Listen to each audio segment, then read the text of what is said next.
Hello everyone, it's Steve with Aptera Owners Club. I'm sure most of you guys have found this video by now, but there is a channel called Saving Green, has 1.25K subscribers.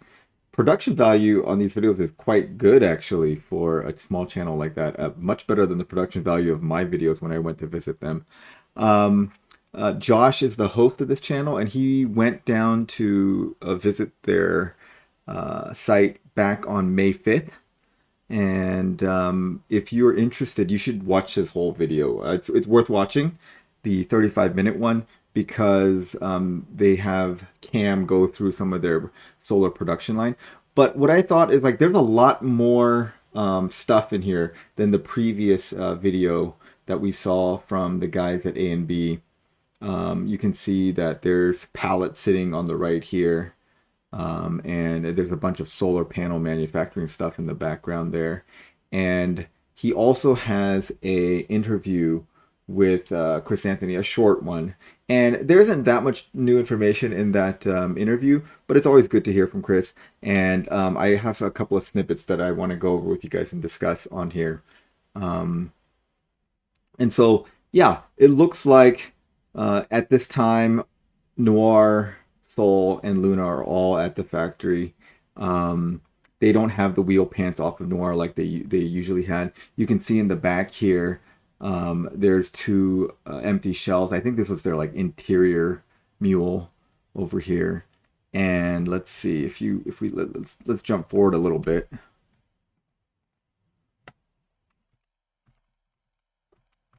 There, during this time, Chris Anthony was talking to some investors. So here goes, he's talking to an investor back there. One of the guys on Discord actually figured out who this guy is, but I don't want to out him on this channel. But Chris Anthony was talking to two large groups of investors, he says during his interview on this day, and it looks like that's kind of his day-to-day is like talking to investors and pitching the program and looking for investors, which is, you know, as a startup CEO, that's probably a lot of what you're doing. But yeah, when I look at this, it is a lot more full than we've ever seen it before. And I think that's you know, a sign that they are getting the equipment there and slowly getting geared up. And as you know, from recent Instagram posts, they've gotten their AGVs, and those are sitting there. They look like they're still in the pallets. They haven't unpacked them. Maybe they've unpacked them by now. But yeah. Anyway, go check out this video. I think it's worth looking at. Oh, I want to skip forward to the. Hold on. Let me skip forward to when they start the solar tour. Okay, this is Audra talking about the low voltage bench. Okay, I'm going to skip. Okay, here we go. So here's one of their solar panels, and I was impressed when I looked at this thing because it looks really good. You know, the solar panel that we saw on Gamma had some delamination issues, and some of these like little metal connectors were like splitting, but it looks like they've gotten it more under control, and you don't see much of the delamination, and you see that all of these little metal pieces, they're not splitting. There's no it doesn't look like there's any defects in this one. And then, you know, they talk about the different testing equipment, and you can see in the background, you can see robots, you know, they got like two robots from Fanuc in there, and then you see a Synton Instruments testing center. Yeah, this is the one that's Synton Instruments where they're testing. Yeah, you can tell right here. You look up here and you see Synton Instruments. So they're a company that does PV process control and quality control and testing.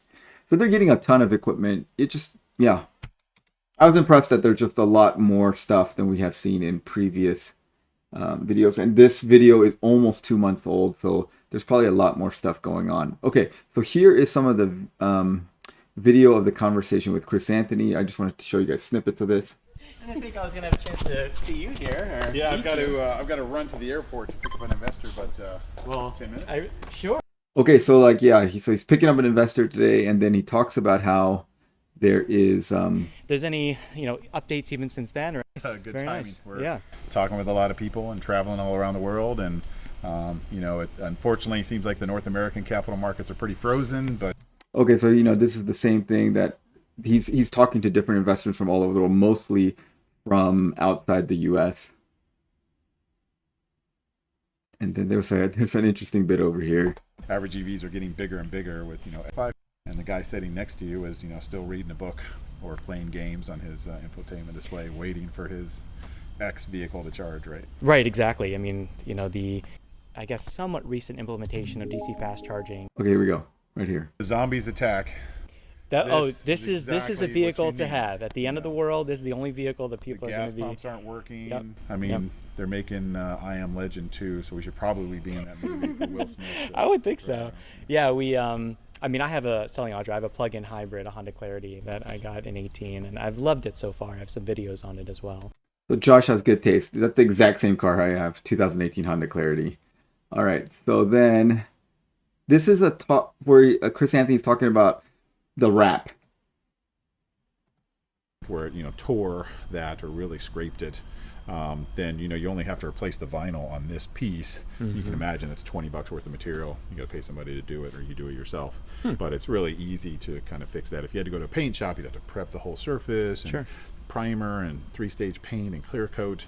Very environmentally friendly bed because you're atomizing solvents. Sure. Whereas the wrap, you peel the old one off. Sometimes you have to add a little heat to get it to peel off easy. But peel the old one off, slap the new one on, you're good to go. Amazing. I wonder why.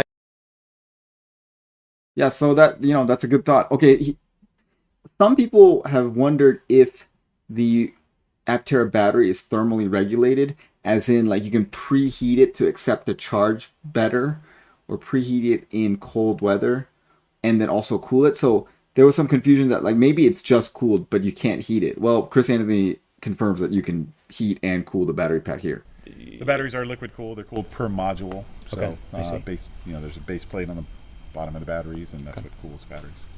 You can also heat them up too. So in the winter, you heat them up, and when they get hot, you cool them down. There you go. That makes. Okay, so yeah, you can heat them up in the winter, and presumably for fast charging, you can heat them up, kind of like pre-charge. Get the batteries at the right temperature to accept the fast charge. I'm sure they're doing that.